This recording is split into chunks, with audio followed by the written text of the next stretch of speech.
ओम शांति। कुछ भाई बहनों के प्रश्न आए हैं विजयमाला की, विजय रत्नों की बातें सुनकर। कई सोचते हैं, कई लोग तो लंबा लंबा समय मधुबन में रहे हैं, बड़ा सुख पाया है उन्होंने। कईयों के और कुछ प्रश्न हैं कि हम तो 5 साल से आए हैं, 6 साल से आए हैं। जैसा मैं कह आया हूं कि इसमें समय की और कौन कहाँ रहता है उसकी ज्यादा बात नहीं है। बात है किसने क्या स्थिति बनाई है। ध्यान दें आप एक बात पर, एक है योग अभ्यास करना, सर्वोत्तम चीज, लेकिन दूसरा है योग अभ्यास और ज्ञान चिंतन के द्वारा किसने क्या स्थिति बनाई है। स्थिति किसे कहते हैं?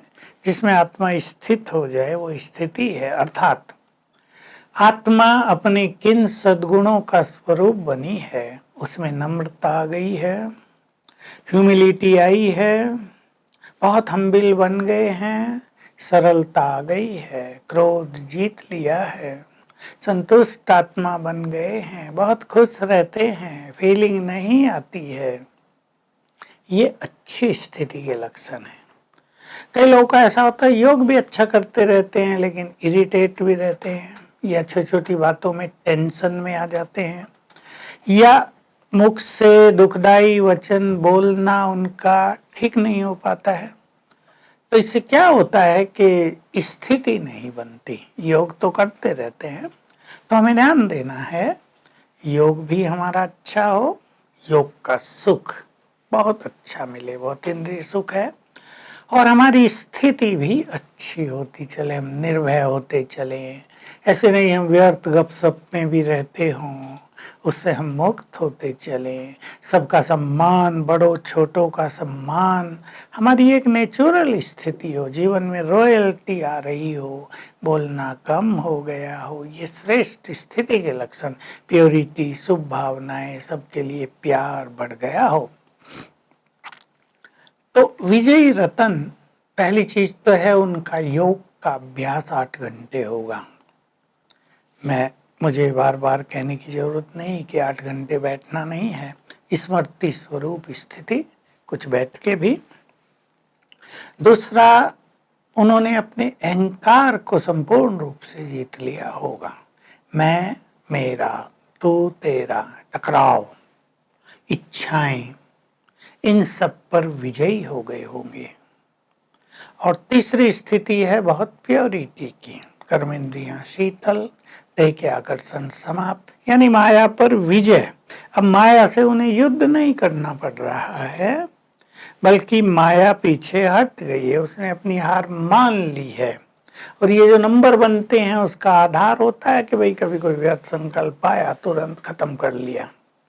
उस आधार पे व्यर्थ संकल्प कोई इम्प्योर संकल्पों की बात नहीं, कोई और व्यर्थ संकल्प आ गए और जल्दी से उन पे विजय प्राप्त कर ली, वो भी विजयी रतन माने जाते हैं। चौथी बात होती है हम कितने संतुष्ट आत्मा बने हैं। बहुत सुंदर सब्जेक्ट है और बाबा की बहुत सारी मुरलियां, अव्यक्त मुरलियां भी इस पर चल चुकी हैं कि हमें बहुत बहुत अच्छी तरह एक संतुष्ट तृप्त आत्मा बन जाना है। एक तो तृप्त इसलिए कि जो कुछ पाना था, भगवान को पाना था ना, पा लिया। उसका संपूर्ण ज्ञान पाना था, वो भी पा लिया। मुक्ति और जीवन मुक्ति को प्राप्त करना था, वो भी हो गया, अब तो निश्चित हो गई हमारी। और फिर संतुष्टता का दूसरा अर्थ ये है कि हमने शिव बाबा से सब कुछ प्राप्त कर लिया हो। सर्व खजानों से भरपूर आत्मा ही संतुष्ट आत्मा बनती है। और पांचवी बात है हमारा जीवन बहुत सरल हो गया हो पूरा, क्योंकि लाइफ को लोग देखते हैं ना, कितनी किसकी सरल चित्त जीवन है, कौन कितना सहज भाव से जीवन का आनंद ले रहे हैं। दुनिया में तो भाग दौड़ है ना, जिंदगी में चैन नहीं है, जैसे स्थिरता नहीं है। योगियों की लाइफ, विजयी रत्नों की लाइफ, शांत, सब कुछ मिल गया और सहज भाव से जीवन जी रहे हैं। इन 5 चीजों को हम बढ़ाएंगे। हम आज 3 चीजें लेंगे विशेष रूप से, सरलता, संतुष्टता और प्रसन्नता। तो पहली एक सुंदर धारणा हमें जीवन में अपनानी है, सरलता, सहज जीवन। इसका बड़ा गहरा अर्थ भी है और बहुत सिंपल है जानने के लिए। ये नहीं कि आप धन नहीं कमाएंगे। कई धनवान लोग हमने बड़े सरल चित्त देखे, कई साधारण लोग भी बड़े सरल चित्त होते हैं, गरीब तो सरल चित्त हो जाते हैं। सहज भाव से जीवन जीना, जीवन की भाग दौड़ समाप्त करना, मन की चिंताओं को नष्ट कर देना, जो कुछ हो रहा है सब ठीक हो रहा है, चित्त को शांत कर लेना, इससे सरलता आती है। सादगी अलग चीज है, ये सरलता है।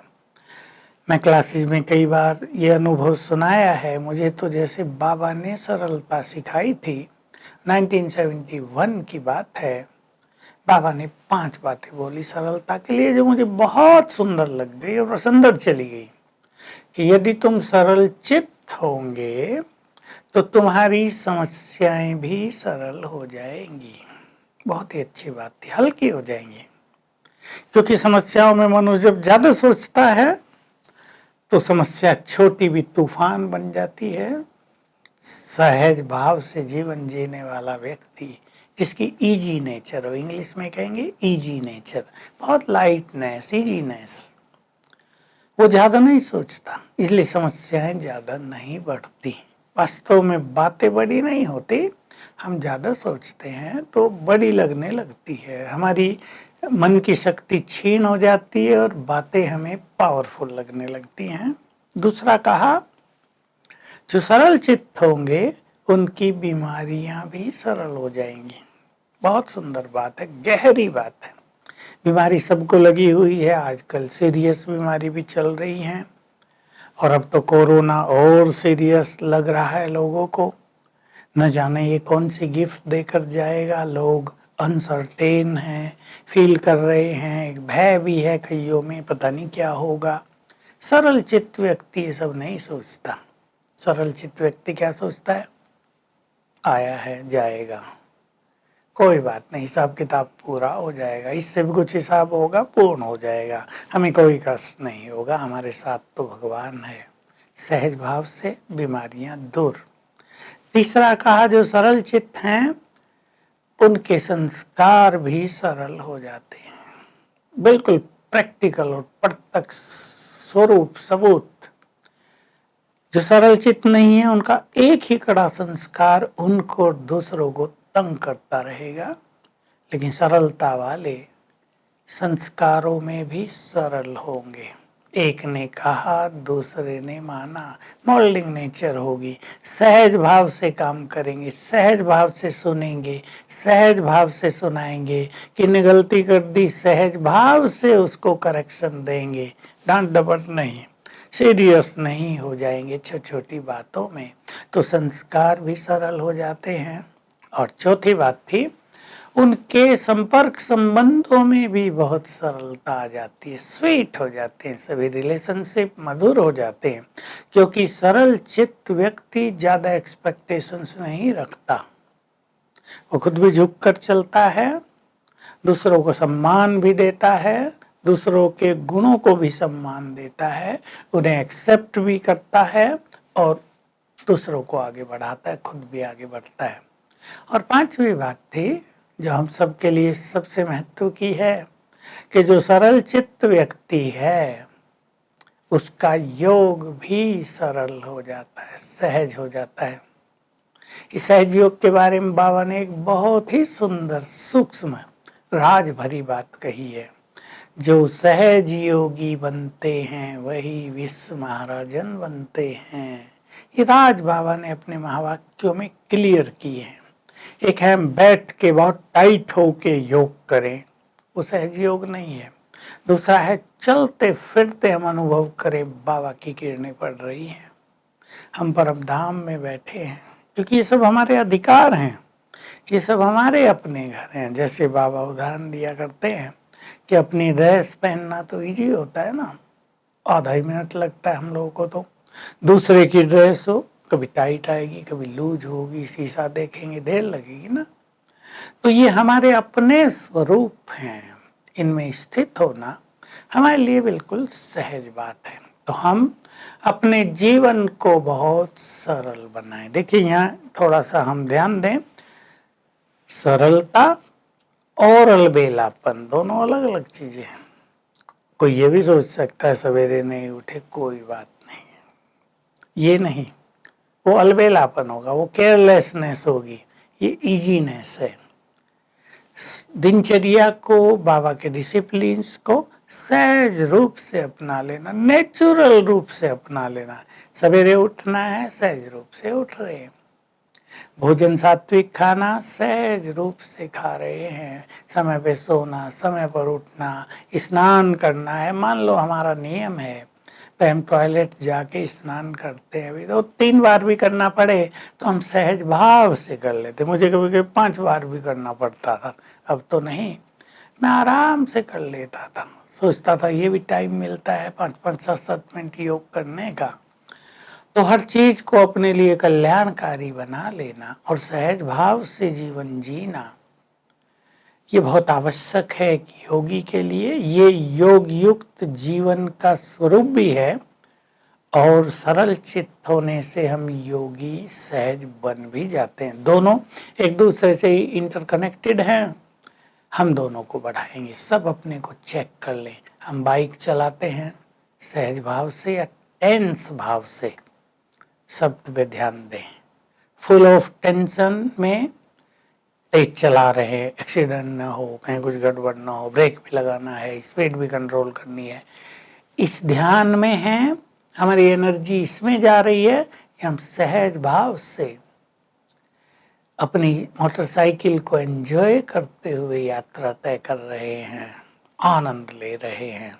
एक छोटा सा उदाहरण, आप भोजन बना रहे हैं, अब टेंशन में ये करना, जल्दी करना है, काम ज्यादा है, इस भाव से भोजन बन रहा या सहज भाव आनंद लेते हुए भोजन बन रहा है। क्योंकि अगर हम सहज भाव से काम करते हैं तो हम एक चीज पाएंगे कि 1 घंटे का काम 40 मिनट में ही हो जाएगा। मन की शक्ति हमारे कार्यों पर इफेक्ट डालेगी। और भी कोई काम है आपको, आप ऑफिस में पहुंच गए, आप एक अधिकारी हैं, आप डायरेक्टर हैं, जनरल मैनेजर हैं, सहज भाव से काम कर रहे हो और करा रहे हैं। लोग सोचते हैं नहीं ऑफिशियल रहना ही पड़ेगा, हम ऑफिसर हैं तो। नो, आप में अगर प्रेम की शक्ति है, आप में यदि पॉजिटिव पावर है, आप में यदि एडमिनिस्ट्रेटिव पावर है, तो आपको ऑफिशियल होने की जरूरत नहीं है। आप सहज भाव से ही काम करेंगे भी और कराएंगे भी। सारा डिपार्टमेंट आपके कंट्रोल में रहेगा यदि आप स्वयं पर कंट्रोल रखेंगे।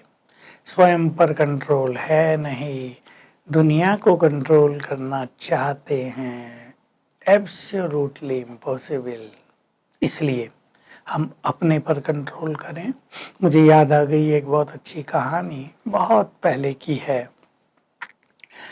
महाराष्ट्र असेंबली के स्पीकर हमारे यहाँ आए थे, तो बड़े अच्छे, वैसे भी वो स्पीकर थे, अब तो नहीं है, अब तो देह छोड़ दिया उन्होंने।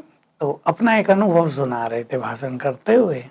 हमारे यहाँ आते हैं तो घरेलू रूप से आते हैं और भले स्पीच भी कर रहे हो लेकिन होमली रूप से कर लेते हैं। तो कह रहे थे, मुझे लोग पूछते हैं एमएलए तो गधे होते हैं, दुलत्ती मारते हैं, लात मारते हैं सबको, अभी इन इतने एमएलए को कैसे संभालते हो, पता नहीं 300 350 होते होंगे।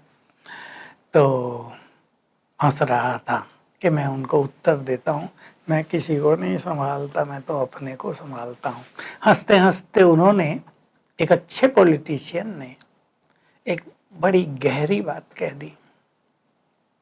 तो ये ऐसी बात है, जो अपने को संभालना जानते हैं वो परिवार को भी संभाल सकते हैं, वो डिपार्टमेंट को भी संभाल सकते हैं, वो अपने इंस्ट्रूमेंट्स को भी संभालते हैं, आप ये महसूस करेंगे, आपकी मनोस्थिति श्रेष्ठ है, आपका लैपटॉप भी फर्स्ट क्लास काम कर रहा, आपका मोबाइल भी फर्स्ट क्लास काम कर रहा, और स्थिति में गड़बड़ है तो इनमें भी गड़बड़ हो रही है। ये बड़ी सूक्ष्म गति है, ये केवल कहने की बात नहीं, ये बहुत बड़ा सीक्रेट है हमारे मन के वाइब्रेशन से जुड़ा हुआ। तो चेक करेंगे अपने को, हम सरल चित्त हैं, संबंधों में भी सरल चित्त। ये नहीं हम बहुत एक्सपेक्टेशंस रख रहे हैं, जो मैं चाहूँ वही होना चाहिए घर में, जो मैं कहूँ वही सब करें, मेरी आज्ञा के बिना पत्ता भी नहीं हिले। कई लोग ऐसे हो गए हैं, भगवान कहता है, उसके लिए कहते थे ना, भगवान की आज्ञा के बिना पत्ता भी नहीं हिलता, वो कहता है मैं किसी पत्ते को नहीं हिलाता, है तो आप ही हिल रहे हैं, हवा से हिल रहे हैं। लेकिन कई लोग सोचते हैं मेरी आज्ञा के बिना घर में पत्ता भी न हिले, दबा के रखते हैं परिवार को। ये अच्छी नीति नहीं है, इससे परिवारों में अशांति होती है। और हमें ये नहीं भूलना चाहिए कि जो कुछ हम दूसरों के लिए करते हैं वही हमसे भी किया जाता है। आप दूसरों को दबा रहे हैं, आपको दबाने वाले भी मिल जाएंगे। आप दूसरों को प्यार दे रहे हैं, आपको भी बहुत प्यार मिलेगा। हमें वही मिल रहा है जो हम दे रहे हैं। अंडरलाइन करें और अपने को चेक करेंगे। केवल सुन लिया, मैंने सुना दिया, आपने सुन लिया, बहुत अच्छा अच्छा कह दिया, इससे काम नहीं चलेगा। चेक करें हम दूसरों को क्या दे रहे हैं, वही तो आ रहा है वापस। जैसे गुंबज में आवाज करते हैं तो वापस आ जाती है ना, और जोर से आ जाती है। हम क्या दे रहे हैं दूसरों को? अच्छे वचन बोल रहे हैं, अच्छे सुन रहे हैं, सम्मान दे रहे हैं, सम्मान प्राप्त कर रहे हैं, सहयोग दे रहे हैं, हमें भी लोग साथ दे रहे हैं। जो कुछ दिया जा रहा है वो डबल होकर हमारे पास आ रहा है। दुख दे रहे हैं, दुखी हो रहे हैं। जो लोग बहुत दुखी हैं उन्हें जान लेना चाहिए, उन्होंने दूसरों को बहुत दुख दिया है। स्वयं रियलाइज करें। कोई कहेगा तो लड़ाई हो जाएगी, स्वयं रियलाइज करें। हमारे बोल, हमारी भावनाएं, हमारा व्यवहार कष्टदायी तो नहीं है, और ये अच्छी तरह समझा दें अपने को। कष्ट देंगे तो बहुत कष्ट पाएंगे। भगवान ने तो अति कड़े शब्द बोले, दुख दोगे तो दुखी होकर मरोगे। देखिए कितनी बड़ी बात कह दी। हम तो ये बोल नहीं सकते, क्योंकि हम देख रहे हैं बहुत लोग मृत्यु को प्राप्त होने से पहले कितना दुख पाते हैं। कोई लोग सहज जाते हैं, रात को सोए थे सवेरे हैं ही नहीं, बस कई कई तो चलते चलते ही उनको फील हो रहा, बस गए भाई, कहते गए और गए। बहुत अच्छी अच्छी मृत्यु के समाचार, बहुत कष्टदायी मृत्यु के समाचार भी हम लोग सुनते रहते हैं। तो सभी अपने को सरल चित्त बनाएं, अपने को चेक करें, सेल्फ ऑब्जर्वेशन, दृष्टि डालें अपने पर। बुद्धिमान व्यक्ति वही है जो अपनी गलतियों को पहचानता हो। बुद्धिमान वो नहीं जो दूसरों की गलती के लिए पॉइंट आउट करता रहता हो सदा। अपनी गलती को पहचानना, उसे स्वीकार करना, उसे चेंज करना, एक बुद्धिमान व्यक्ति का लक्षण, एक निर्मल चित्त की पहचान है। तो हम सरल चित्त बने। बस बाकी चर्चा इस पे बाद में करेंगे। हमें बहुत प्रसन्न चित्त और बहुत संतुष्ट रहना है। बहुत अच्छा ध्यान देना इन दोनों बातों पर। और जैसे मैंने कहा था, बहुत सारे ईश्वरीय महावाक्य इन पर चल चुके हैं। तुम्हारी पर्सनैलिटी तुम्हारी प्रसन्नता है। देखो जो व्यक्ति बहुत खुश रहता है उसका चेहरा कैसा रहता है। संतुष्टता तुम्हारी प्रॉपर्टी है। सचमुच जो संतुष्ट नहीं है, चाहे वो करोड़पति है, वो तो बेघर है, वो निर्धन है, उसके पास कुछ नहीं है। और 1000 कमाने वाला व्यक्ति भी संतुष्ट है तो सचमुच धनवान है। सच्चा धन संतोष, संतोषम परम सुखम। संतोष बहुत बड़ा सुख है, बहुत बड़ा खजाना है। अपनी नेचर को भी हम संतोषी नेचर बनाएं। और अब जिनको ईश्वरीय ज्ञान मिला है, जिनको भगवान मिला है, मेरी ये बात सुन के कोई ये ना सोचे कि श्री कृष्ण के दर्शन कर लिए, विष्णु के दर्शन कर लिए, महादेव का साक्षात्कार हो गया। जिनका मिलन निराकार से हुआ, जो इन सब से ऊपर है, इन सब का क्रिएटर है, जिन्होंने उनको अपना परम पिता बनाया है, जिन्होंने उनसे अपना नाता जोड़ा है, उन्हें तो संतुष्ट हो ही जाना चाहिए। भगवान को पाने की इच्छा थी। क्या सोचते थे हम सब लोग? मैं भी सोचता था, बचपन से सोचना शुरू कर दिया था। आप भी सोचते होंगे, काश एक बार भगवान मिल जाए, फिर हमें इस संसार से कुछ भी नहीं चाहिए, भूखा रहना भी पसंद करेंगे। मिल गया, निराकार मिल गया, सर्वशक्तिवान मिल गया, आनंद का सागर मिल गया, सुखों का दाता मिल गया, भाग्य विधाता मिल गया। कोई देदारी नहीं। कोई ये भ्रमित न हो जाए कि हम अपने किसी गुरु को भगवान कह रहे हैं। हमारा कोई गुरु है ही नहीं। हमारा गुरु तो एक निराकार परम पिता ही है, जो ज्ञान का सागर है, वही परम सदगुरु है। अब वो मिल गया, क्या इससे बड़ी खुशी, इससे बड़ी प्राप्ति चारों युगों में कोई हो सकती है? ये देवताओं से भी बड़ी प्राप्ति है। विश्व का साम्राज्य मिल जाए वो भी बेकार है परमात्मा मिलन के समक्ष। हम सब ने इस मिलन का स्वाद चखा है, किसी ने कम, किसी ने ज्यादा। हमने तो 50 साल भगवान को इस धरा पर उतरते हुए देखा है। बहुत सुख, उनकी शांति के वाइब्रेशन, सुखों की तरंगे, उनका परम प्रेम, उनकी पवित्र तरंगे, उनकी सर्व शक्तियां चारों ओर फैलती देखी हैं। तो इन सब को पाने के बाद भी यदि हम संतुष्ट नहीं होते, तो हमें समझ लेना चाहिए संसार की कोई और शक्ति, कोई और प्राप्ति हमें संतुष्ट नहीं कर पाएगी। जो भगवान को पाकर तृप्त नहीं हुआ, वो धन संपदा पाकर कैसे तृप्त होगा? अपनी तृष्णाओं को, अपनी इच्छाओं को कम कर दें। कम क्या कहूं, समाप्त कर दें। प्रभु मिलन और उसके बाद संपूर्ण ज्ञान की प्राप्ति, उसके साथ रहने का सुख विचार करें स्टेप बाय स्टेप। उसके साथ रहने का सुख, भगवान किसी को कह दे मेरे साथ रहो। आप में से जिन्होंने भक्ति की है वो विचार करें। आप हनुमान के भक्त हैं, हनुमान प्रकट होकर कह दे आज से तुम्हें मेरे साथ रहना है, क्या करेंगे? आप जगदम्बा सरस्वती के भक्त हैं, आप दुर्गा देवी के भक्त हैं, शेर पर सवार होकर देवी आके कहे और मेरे साथ आके मेरे शेर के ऊपर बैठ जाओ मेरी गोद में, कैसा लगेगा? भक्त तो कहेंगे सब कुछ छोड़ देते हैं, कुछ नहीं चाहिए। भगवान का साथ मिल गया, उसने कहा मेरे साथ रहो, मेरे वाइब्रेशंस में रहो, मैं तुम्हारा सबसे अच्छा फ्रेंड हूं। बस इस गुड फीलिंग में आ जाएं।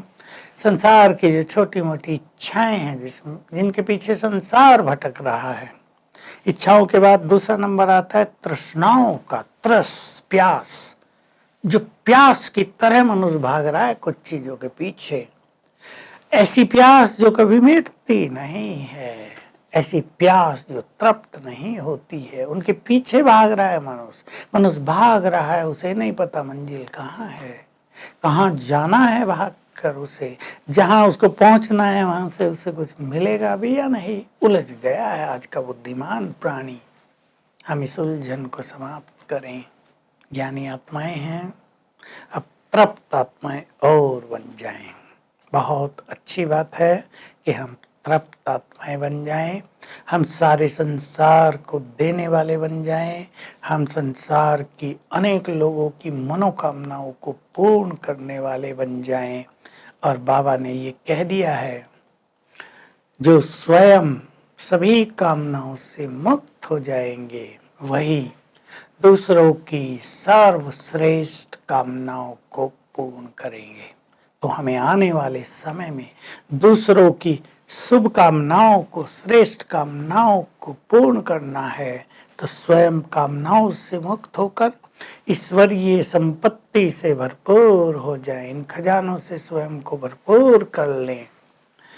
तो हम ये महान बाबा का कार्य कर सकेंगे, क्योंकि आने वाला समय हमें नए-नए रंग दिखाने वाला है और उसमें जैसे भगवान की तरफ लोग भागेंगे, अपने इष्ट देव-देवियों की तरफ भी भागेंगे और हम सबको उनकी सभी इच्छाएँ पूर्ण करनी होंगी, उनकी जन्म-जन्म की भक्ति का फल भी बाबा हमारे द्वारा उन्हें प्रदान कराएगा।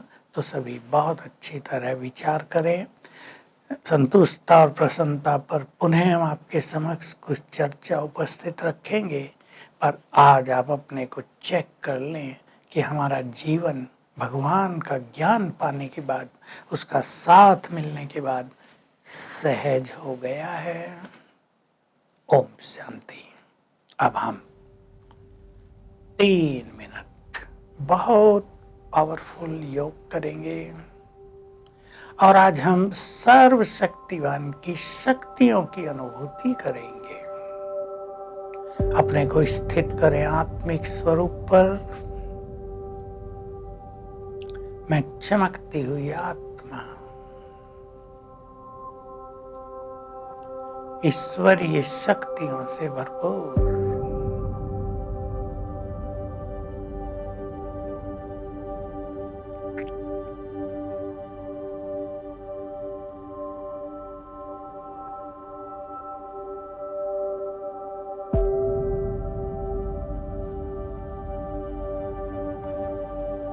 मेरे चारों ओर शक्तियों का आभा मंडल है।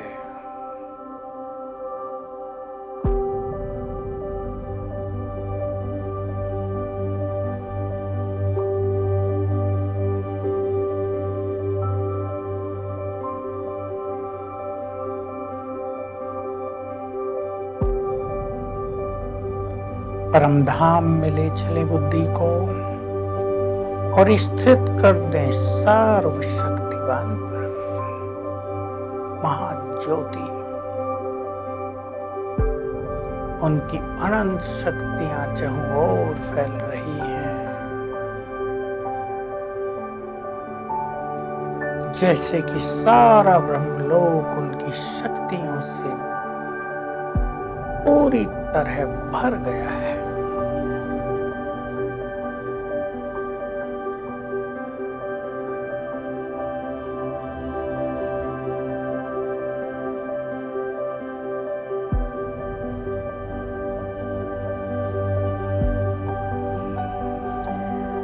अब ये शक्तियां नीचे मुझ पर पड़ रही हैं।